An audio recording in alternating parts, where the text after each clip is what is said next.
This episode is sponsored by Adobe. Discover what's next in marketing, creativity, and AI at Adobe Summit, returning to Las Vegas April 20th through the 22nd. Can't make it in person? Join Summit online for free to explore Adobe's AI toolkit from agentic AI foundations to AI-powered brand visibility. Tune in for keynotes, select online sessions, and get a glimpse of future innovations with Adobe Sneaks, co-hosted by renowned comedian, actress, writer, and producer Eliza Schlesinger. Register for free at adobe.com/go/adage.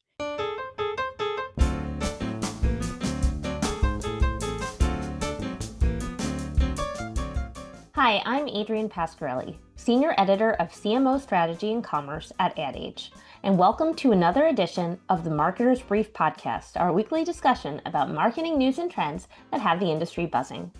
For 90 years, Consumer Reports has helped people make informed decisions about the products they buy. Earlier this month, the nonprofit publisher debuted a $3 million brand campaign designed to cement its standing as a trusted information source. Today, we'll be talking with Khaled El-Khatib, Chief Marketing Officer of Consumer Reports.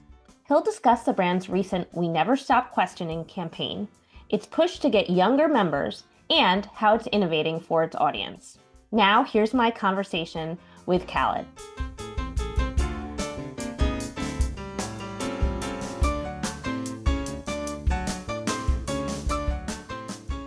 Hi, Khaled. Thanks so much for joining us. Thank you for having me. So earlier this month, Consumer Reports came out with its biggest ad push in 5 years, a $3 million effort tied to the tagline, "We Never Stop Questioning." Let's unpack this campaign a bit. I'd love to start with why the company decided that it was time for a push like this.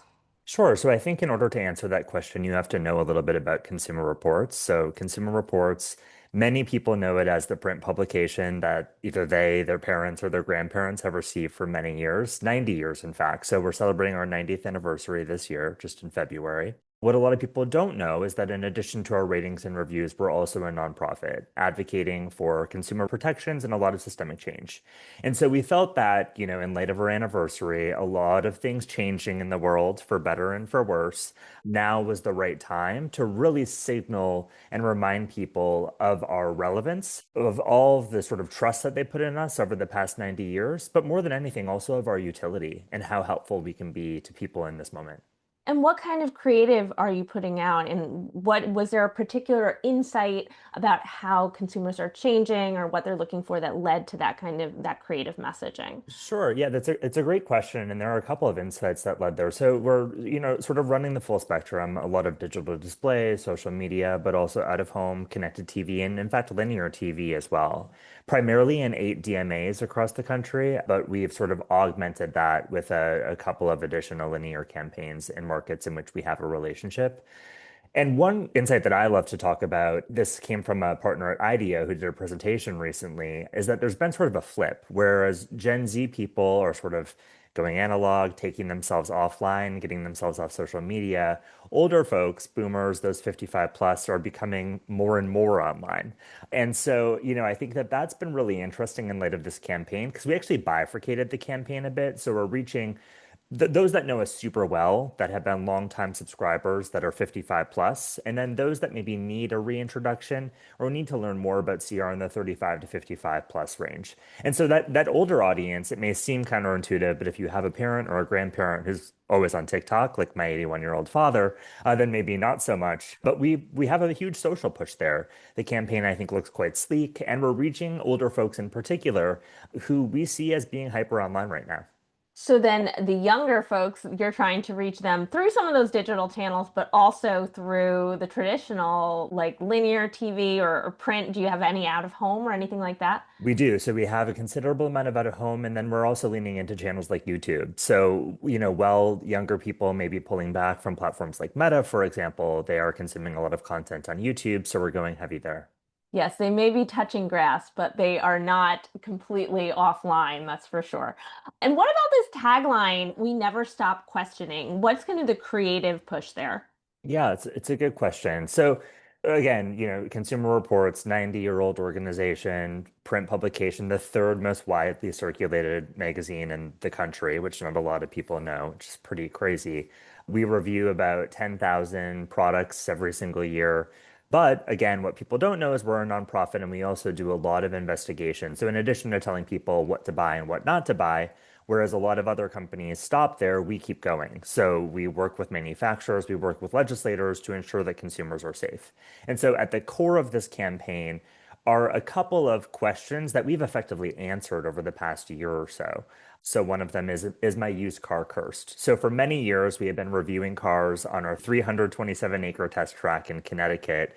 We recently made a push in light of a lot of affordability issues, interest rates being, incredibly high, to review used cars. And so this is a question that we ask and then answer in the campaign. Another huge one is we had a big moment and really tapped into the zeitgeist a couple of months ago when we did reviews of protein powders. And our investigation into protein powders found that many of them, vegan and chocolate protein powders in particular, contained high levels of lead and heavy metals. And so, one of the core questions of the campaign is there lead in my protein powder? And so, what we effectively do is we take this moment of anxiety and uncertainty that many people are feeling, where they don't really know who to trust or who to turn to. We ask the question, and then we remind them that we, Consumer Reports, our body of researchers, scientists, and engineers, effectively never stop questioning, and we have answers for them.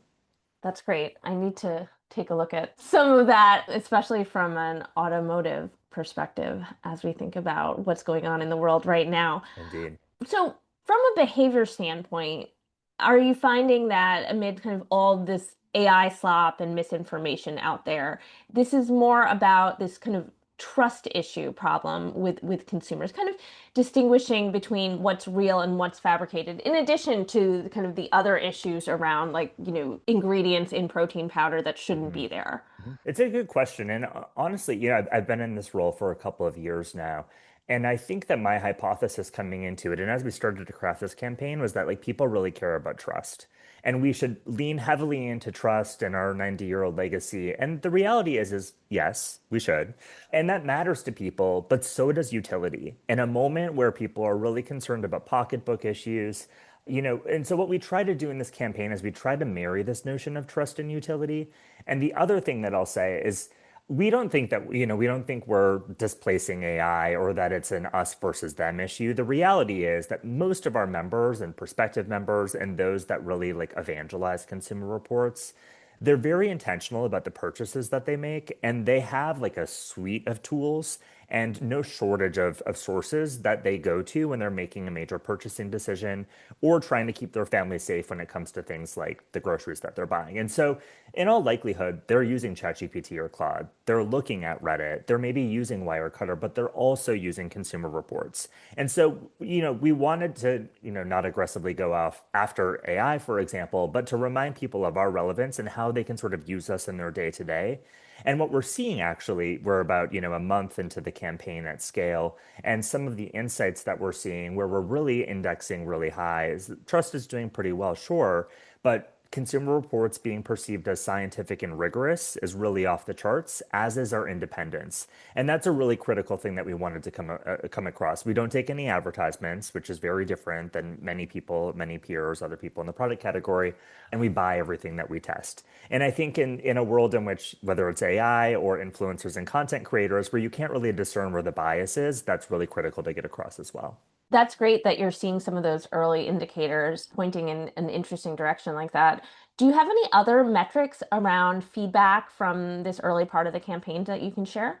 Sure. Yeah. So, I mean, Consumer Reports, like I said, is a testing organization, and so there is like an obsession with data here. And so we went into this knowing that we had to, really prove out the efficacy if we were going to continue to invest. And so, like I said, we're tracking CPM and CTR, impressions, all of those things relative to benchmark. But we're also, like I said, assessing some of the attributes of the campaign and how they're performing. And in addition to awareness, familiarity, we're really like leaning heavily into consideration.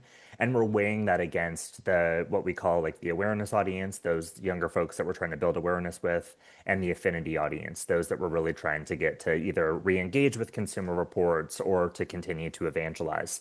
And so one of the like really interesting stats that we've seen so far is subscription intent. Those that are willing to consider a subscription to Consumer Reports is up about 9.5% for those that saw the ad relative to those that didn't.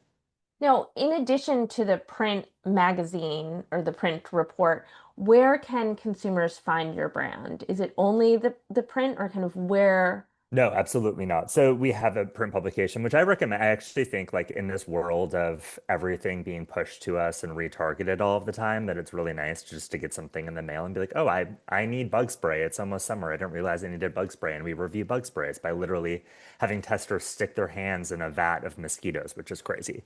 I hope you're not So having to do that's an aside. that. I don't personally, but our CEO always says that he wants to, which I think is crazy. So we have a robust online presence. In addition to that, we have an app. So, if you're at the dealership trying to gauge which car is right for you, you can pull up the app, which has an agentic tool called AskCR. So it's like any of the other AI bots, except it's trained entirely on our 90-year archive. So Yeah. you know that there's no bias there. You know there's independence and the same rigor and research that you've come to expect is there as well. And then we have a pretty robust social media presence as well. How long have you had that chatbot? Oof, good question. Almost 2 years now, but it continues to get better. And I think one of the most interesting things about that campaign is we ask a lot of questions. Is there lead in my protein powder? Why is peanut butter more expensive than it was last week? And why is there less? Questions like this. And then one of the CTAs actually directs people to a landing page that's tied directly to the campaign, where the chatbot is actually pre-populated with all of the questions that the ad asks. So, if you see the campaign and you're like, wow, is there lead in my protein powder? You can go to that website, you can click the question, and then it'll populate the answers based on our article and research. That's great. So handy. Did you work with a creative agency on this or was it all done in-house? We did work with a creative agency. There was a really great effort across the organization, but we worked with Red Antler on creative, and then our agency of record, Kepler, handled the buy. And the thing that I love about both agencies is they're so deeply integrated into our work. And so actually we have a 20,000 square foot testing lab in Yonkers where we test everything from our TVs to our washing machines. We have a replica studio apartment where we test robotic vacuum cleaners. So it's this really like quirky place. And we have a 327-acre test track in Connecticut, like I said. And so some of the outputs of the creative actually came from Red Antler, our creative agency, exploring our facility, talking to our testers, and learning what members actually care about when they're reading ratings and reviews. Let's take a quick break for this message from our sponsor.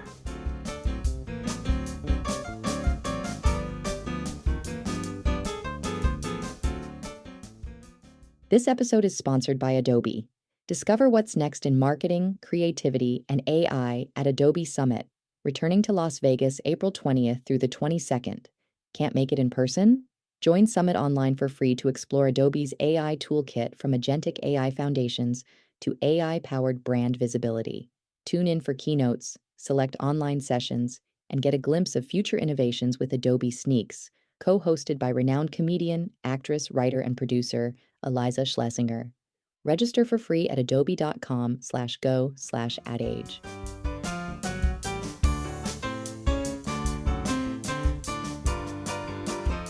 So let's talk a bit about your own background. You joined Consumer Reports 2 years ago with a growth mindset. You were tasked with really reinvigorating the brand. Where were you before this? And what were some of the lessons that you learned in your own career journey to help prepare you for this task at Consumer Reports?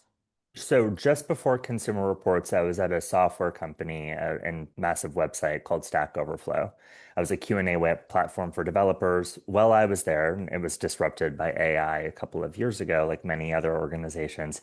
It was one of the top 50 websites in the world. And so, though that was B2B software company, and a lot of people see it on paper and don't understand how I made my way to Consumer Reports, what I did learn at Stack Overflow and a company called GLG before it, and even before that, I was agency side where I worked with companies like TED, the TED Conference, the Motion Picture Association, is I learned the power of community and community as a competitive moat. And I think, when I started at Consumer Reports, what was so paramount to me was that we, the marketing team, and the organization more broadly, really listen to our members, see which investigations, which product categories were resonating the most, and leaning into those. And also, and I think, I mentioned the massive facility that we have in Connecticut and in Yonkers. In many ways, that's a marketer's dream. And historically, CR has been a little bit protective of the testing process, all of the proprietary tools and techniques that they use to test products. And I think others really wanted to lift the veil up a little bit and say, like, how quirky is this? How cool is this? And how reassuring that all of this is based in research and science as well. And so I think like my more technical background has been helpful to that end. And the revenue that Consumer Reports receives comes from members, not from advertisers, as I think you mentioned. It's interesting when we think about like the media landscape because we hear so much about these new models for publishing that really prioritize audience or members and user needs. How is Consumer Reports changing itself to be more member oriented? You kind of mentioned this a little bit just now, but how are you incorporating some of those or kind of making this more of a dialogue to make sure that you're addressing some of those needs? Yeah, it's a great question. And so Consumer Reports, the majority of our revenue comes in through membership, like you mentioned, and also donations because we are a nonprofit. And so some of our most engaged members, they've been on file with us for like 30, 40, 50 years even, sometimes longer. And in addition to receiving the print publication and subscribing online, they donate as well. And so I think where we're trying to evolve is we're really leaning into utility. And so in addition to AskCR, which has been popular and allows content to be more personalized, more snackable, we are launching other sort of member benefits. We have one called Bill Negotiator that is a white labeled third-party tool that will negotiate things like telephone and cable bills on your behalf. We have a partnership with a company called Chapter, which helps people navigate the decision around Medicare. And there are all sorts of tools that we're launching like that, that again are in pursuit of either consumer protection or pocketbook issues that are helping people save money and make smarter purchasing decisions. And I wanted to also ask you about your archives, given this 90-year history. I understand Consumer Reports recently donated those archives to Duke University for this new exhibit in the Sales, Advertising, and Marketing History Center. Can you talk a bit about that? Yeah, so our archives, which again are robust, given that they go back about 90 years, are currently on display at Duke University through the end of the school year. And I think what's so interesting about the archive is that, the more that's changed, the more that's stayed the same. And Consumer Reports has really been on the front lines of holding manufacturers and advertisers accountable, and we still are. I think about some of the investigations that we're launching now around predatory pricing practices, leveraging AI when it comes to grocery delivery, for example. And so what was interesting as I sort of walked through that archive when I visited is things that we were talking about in the 40s or 50s may have been different products. It may have been a little tone deaf relative to how we think about and talk about things today. But at the center of it all is like consumer safety, like I said, pocketbook issues, keeping your family safe. And so that's been really interesting. And I think the other thing that's really clarifying as you walk through the archives, which not a lot of people know, is CR has been on the front lines of like some of the most like world-changing issues. So like really on the front lines of saying, hey, secondhand smoke, cigarette smoke is incredibly dangerous. Hey, we need to mandate seatbelts in cars and even backup cameras. One of the reasons that cars now have backup cameras is because Consumer Reports incorporated it into their rating system for cars, and that pushed manufacturers to incorporate it not just in their highest end models, but in all cars. It sounds like that exhibit must be really inspiring for you as a marketer, kind of to look to the past to see what worked or what you can how you can prepare for the future. That's right. I mean, they say nostalgia is not a strategy, but I think it is very inspiring. And in fact, we did like a 30-minute video with the archivist, a walkthrough of all of the things that are on display, all of the photos. And I run internal comms. I'm in partnership with the comms team as well, and we showed it to everyone. I think almost half or more of the organization showed up, and it had the highest engagement score of anything that we've ever showed the staff. So I think when you can rally people internally around your external marketing, it's great. And leaning into your history and reinforcing like why you're there today is so critical. So, stepping back a bit, switching gears, I wanted to also ask you about other brands out there right now. Are there any other marketers that you're looking to for inspiration right now? I mean, which brands are doing a good job of kind of innovating, of marketing to consumers right now, would you say? Ooh. Look, I mean, I think I've always thought that you should sort of look outside of your, you certainly need your finger on the pulse of what's happening in your industry, but you need to look outside of the industry as well. And I think, and it's probably a cliche example, like how people always say, like Duolingo is good at social media. But, I'm constantly following and obsessed with the fast food wars. And so what's happening with McDonald's and Burger King is, I think, a couple of things that are interesting about everything that transpires there. One, how much they tap into customer voice. So whenever something is happening and like, social listening picks it up or social media teams are amplifying it, they're pretty unafraid to lean in, which I think is great. And then the other thing, certainly that a 90-year-old organization can learn, and one that is highly matrixed and very, very careful about what we put out there, is their ability to do rapid response. I think there was the Oreo moment, blackout in the Super Bowl that everyone talked about many years ago. And that still is like the North Star of when something happens, you really want to get out there and do it. And I think that actually ties back to our campaign. One of the other reasons that we went with the "we never stop questioning" sort of motif is that if we launch a new investigation, it's very easy to sort of update and replicate the model here. So, is there lead in my protein powder? Whatever our next investigation is can be a very straightforward question just like that, and we can update the creative accordingly. And I think that's something that we look to, like the fast food industry, the travel industry, and their ability to really tap into the zeitgeist within like hours, not days or weeks. And that's something that we want to do as a 9-year-old nonprofit. Yeah, that's a critical. That speed to get something out immediately is really crucial because people are trained to expect it or they'll move on. Yep. Well, we are out of time. Thank you so much. This was really interesting. Yeah, thank you for having me.